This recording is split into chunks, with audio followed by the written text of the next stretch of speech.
খবর শুনছেন Islampur news TV YouTube channel থেকে। জানাবো আজকের বাছাই করা কিছু গুরুত্বপূর্ণ তাজা সংবাদ। খবরের শুরুতেই দেখে নেব আজকের সংবাদ শিরোনাম। জাস্টিস মান্থা শুভেন্দুকে ভুলভাল বর দিয়ে রেখেছেন, কুণালের বিস্ফোরক আক্রমণ। দিল্লিতে বিক্ষোভে উত্তাল পরিস্থিতি, আটক রাহুল সহ একাধিক বিরোধী নেতা। নবান্ন অভিযানে পুলিশের লাঠিচার্জে রণক্ষেত্র পার্ক স্ট্রিট, একাধিক এফআইআর। বিরোধী বিক্ষোভে ধস্তাধস্তি, সংজ্ঞাহীন তৃণমূল সাংসদকে সাহায্য করলেন রাহুল। বেহালায় মেট্রোর গার্ডওয়ালে বাসের ধাক্কা, আহত কমপক্ষে 10 যাত্রী। গরু পাচার সন্দেহে বৃদ্ধদের মারধর, গ্রেফতার বিজেপি যুবনেতা। সরকারি স্কুলের শিক্ষককে যৌন হয়রানির গুরুতর অভিযোগ, তমলুক কাণ্ডে চাঞ্চল্য। অভিষেক বন্দ্যোপাধ্যায়কে ডাক, বললেন হুমায়ুন, মানসিক প্রস্তুতি নিয়ে রেখেছি। পুলিশ আটকাতে ইনকিলাব জিন্দাবাদ স্লোগান, ব্যারিকেড ভাঙলেন বাম সাংসদরা। বনগাঁ উত্তর বিজেপি বিধায়কের ইস্তফার দাবি তুলল মতুয়া মহাসংঘ। সিপিএম এর হয়ে রাজনীতি করছে, আন্দোলনকারী চিকিৎসকদের দুষলেন নির্যাতিতার বাবা। কলকাতায় দুটি ভুয়ো অফিসের হদিশ বিভাসের, গ্রেফতারের পর মিলল নতুন তথ্য। বসিরহাটে তৃণমূল কর্মীকে লক্ষ্য করে গুলি, খুনের বদলার আশঙ্কা।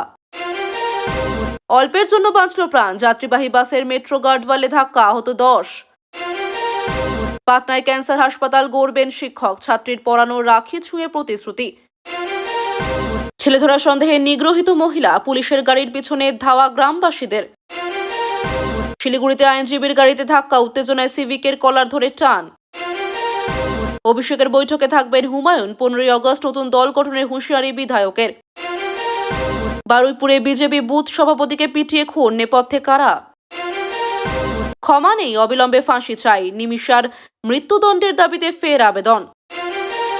সর্বস্তরে রদবদল, কমিটি গঠনের শেষ কথা কার, জানিয়ে দিলেন অভিষেক। ফারাক্কা ব্যারেজের জলস্তর বিপদ সীমার উপরে, বন্যার আশঙ্কা, বাংলাদেশেও সতর্কতা। এনআরসির বিরুদ্ধে জোরদার প্রচারের বার্তা, জেলার সংগঠনের রদবদলের ইঙ্গিত অভিষেকের।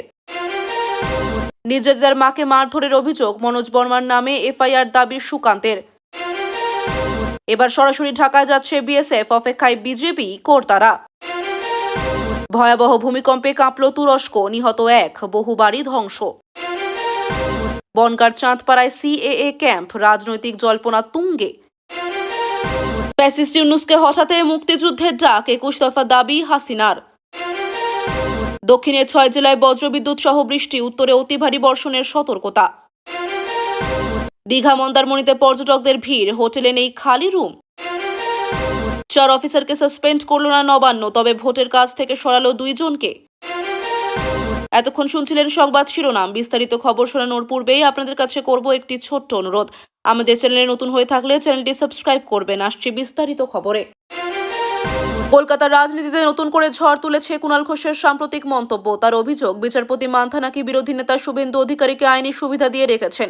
কুণাল ঘোষ দাবি করেছেন, একাধিক গুরুত্বপূর্ণ মামলায় শুভেন্দু অধিকারীকে বারবার ছাড় দেওয়া হচ্ছে, যা বিচার ব্যবস্থার নিরপেক্ষতার উপর প্রশ্ন তুলছে। এই মন্তব্য প্রকাশ্যে আসতেই শাসক ও বিরোধী শিবিরে শুরু হয়েছে পাল্টাপাল্টি অভিযোগের ঝড়। শাসক দল এই বক্তব্যকে সমর্থন করে বলছে, এটাই প্রমাণ যে বিরোধীরা বিচার ব্যবস্থাকে নিজেদের স্বার্থে ব্যবহার করছে। অন্যদিকে বিজেপি বলছে, কুণাল ঘোষ মিথ্যা ও ভিত্তিহীন অভিযোগ তুলে আদালতের মর্যাদা ক্ষুণ্ণ করছেন। রাজনৈতিক মহলে এই বিতর্ক দ্রুত ছড়িয়ে পড়েছে এবং টকশো থেকে শুরু করে সামাজিক মাধ্যমে উত্তেজনার মাত্রা বেড়েছে। দেশের রাজধানী দিল্লি এদিন পরিণত হয়েছিল বিরোধী দলগুলির প্রতিবাদের কেন্দ্রে। বিভিন্ন দলের নেতারা একত্রিত হয়ে সরকারের বিরুদ্ধে আন্দোলনে নামেন। বিক্ষোভ চলাকালীন পুলিশের সঙ্গে তীব্র ধস্তাধস্তি হয় এবং সেই সময় কংগ্রেস নেতা রাহুল গান্ধী সহ একাধিক শীর্ষ বিরোধী নেতাকে পুলিশ আটক করে। রাহুল গান্ধী অভিযোগ করেন, সরকার জনগণের কণ্ঠরোধ করছে এবং গণতান্ত্রিক আন্দোলন দমিয়ে দেওয়ার চেষ্টা করছে। আটক নেতাদের পুলিশ বাসে তুলে নিয়ে যায় এবং কিছুক্ষণের মধ্যে ছেড়ে দেওয়া হয়। ঘটনাস্থলে প্রচুর পুলিশ মোতায়েন করা হয়েছিল, ফলে যানজটে সাধারণ মানুষের দুর্ভোগ বাড়ে। দিল্লির রাজনৈতিক পরিবেশ আরও তপ্ত হয়ে ওঠে এই ঘটনার পর। রাজ্যের নবান্ন অভিযানের দিন কলকাতার পার্ক স্ট্রিটে পরিস্থিতি রণক্ষেত্রের চেহারা নেয়। আন্দোলনকারীদের পুলিশ আটকাতে গেলে ব্যাপক লাঠিচার্জ হয়, ছোড়া হয় জল কামান। বহু বিক্ষোভকারী আহত হন এবং একাধিক জনকে পুলিশ গ্রেপ্তার করে। পরবর্তীতে তাদের বিরুদ্ধে একাধিক এফআইআর দায়ের করা হয়। বিক্ষোভকারীরা অভিযোগ করেন, পুলিশের আচরণ ছিল অত্যন্ত আক্রমণাত্মক এবং তারা শান্তিপূর্ণ মিছিল করতে চাইলেও পুলিশ বিনা কারণে হামলা চালিয়েছে। অপরদিকে পুলিশ দাবি করেছে যে বিক্ষোভকারীরা আইন শৃঙ্খলা ভঙ্গের চেষ্টা করেছিল, তাই বল প্রয়োগ করা হয়েছে। দিল্লিতে বিরোধী বিক্ষোভ চলাকালীন একটি হৃদয়স্পর্শী ঘটনা ঘটে। পুলিশের সঙ্গে ধস্তাধস্তির সময় এক তৃণমূল সাংসদ হঠাৎ করেই সংজ্ঞাহীন হয়ে পড়েন। পরিস্থিতি বুঝে এগিয়ে আসেন কংগ্রেস নেতা রাহুল গান্ধী। তিনি নিজে ওই সাংসদকে ধরে পাশে নিয়ে যান এবং দ্রুত চিকিৎসার ব্যবস্থা করেন। সোশ্যাল মিডিয়ায় এই ভিডিও ভাইরাল হয়ে যায়, যেখানে রাজনৈতিক বিভেদ তুলে মানবিকতার দৃষ্টান্ত স্থাপন করলেন রাহুল গান্ধী। এমন মন্তব্য করছেন নেটিজেনরা। আবহাওয়া দফতর থেকে জারি করা সতর্কবার্তায় বলা হয়েছে, দক্ষিণবঙ্গের 6টি জেলায় আগামী কয়েকদিনে বজ্রবিদ্যুৎ সহ ভারী বৃষ্টি হতে পারে। সমুদ্র উত্তাল হওয়ার সম্ভাবনা রয়েছে বলে উপকূলবর্তী এলাকায় মৎস্যজীবীদের সমুদ্রে না যাওয়ার পরামর্শ দেওয়া হয়েছে। উত্তরবঙ্গের কিছু জেলায় অতি ভারী বর্ষণ হতে পারে, যা ভূমিধস এবং জলাবদ্ধতার আশঙ্কা তৈরি করবে। প্রশাসন ইতিমধ্যে উদ্ধার ও ত্রাণ সরঞ্জাম প্রস্তুত রেখেছে। কলকাতায় চলা বিক্ষোভে যখন পুলিশ বাম সাংসদদের আটক করতে যায়, তখনই তারা স্লোগান দিতে শুরু করেন, ইনকিলাব জিন্দাবাদ। এরপরই শুরু হয় তীব্র ধস্তাধস্তি। বাম সাংসদরা ব্যারিকেড ভেঙে এগিয়ে যাওয়ার চেষ্টা করেন। পরিস্থিতি এতটাই উত্তপ্ত হয় যে একাধিক বিক্ষোভকারীকে টেনে হিঁচড়ে নিয়ে যায় পুলিশ। ঘটনার জেরে এলাকায় ব্যাপক উত্তেজনা ছড়ায় এবং যান চলাচল ব্যাহত হয়। বনগাঁ উত্তরের রাজনীতিতে চাঞ্চল্য ছড়িয়েছে মতুয়া মহাসংঘের তীব্র অভিযোগে। তাদের দাবি, ভোটার লিস্টে বহু মতুয়া পরিবারের নাম বাদ পড়েছে, যা পরিকল্পিতভাবে করা হয়েছে। এই কারণে বনগাঁ উত্তর বিধানসভা এলাকার বিজেপি বিধায়কের পদত্যাগের দাবি তুলেছে তারা। মতুয়া মহাসংঘের নেতা বলেছেন, আমাদের অস্তিত্ব মুছে ফেলার চেষ্টা চলছে। এই অভিযোগের জেরে এলাকার রাজনৈতিক উত্তেজনা তুঙ্গে। শিলিগুড়িতে এক আইনজীবীর গাড়িতে ধাক্কা মারে অন্য একটি গাড়ি। এই ঘটনার পর স্থানীয়দের মধ্যে উত্তেজনা ছড়িয়ে পড়ে। ঘটনাস্থলে উপস্থিত এক সিভিক কর্মীর কলার টেনে ধরে এবং দুপক্ষের মধ্যে তর্কাতর্কি শুরু হয়। পুলিশ দ্রুত গিয়ে পরিস্থিতি নিয়ন্ত্রণে আনে। এই ঘটনায় শহরে আইন শৃঙ্খলা পরিস্থিতি নিয়ে প্রশ্ন উঠছে। দক্ষিণ 24 পরগনার বারুইপুরে বিজেপির এক বুথ সভাপতিকে নির্মমভাবে পিটিয়ে খুন করা হয়েছে। স্থানীয় সূত্রের দাবি, এই খুনের পেছনে রাজনৈতিক প্রতিহিংসা রয়েছে। মৃতের পরিবার অভিযুক্তদের দ্রুত গ্রেপ্তারের দাবি তুলেছে। পুলিশ ঘটনার তদন্ত শুরু করেছে, তবে এলাকায় ভয় ও আতঙ্ক ছড়িয়ে পড়েছে।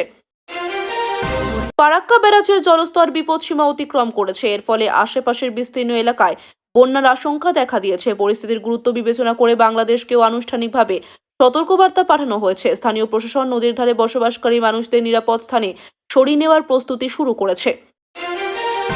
বাংলাদেশের রাজনৈতিক পরিস্থিতি হঠাৎই উত্তপ্ত হয়ে উঠেছে। প্রধানমন্ত্রী শেখ হাসিনা প্রকাশ্যে ঘোষণা করেছেন, ফ্যাসিস্ট হিসেবে চিহ্নিত করা নোবেল বিজয়ী ইউনূসকে হটাতে হবে এবং দেশের জন্য নতুন করে মুক্তিযুদ্ধ শুরু করতে হবে। তিনি একই সঙ্গে সোনার বাংলা গড়ার জন্য 21 দফা দাবি ঘোষণা করেছেন।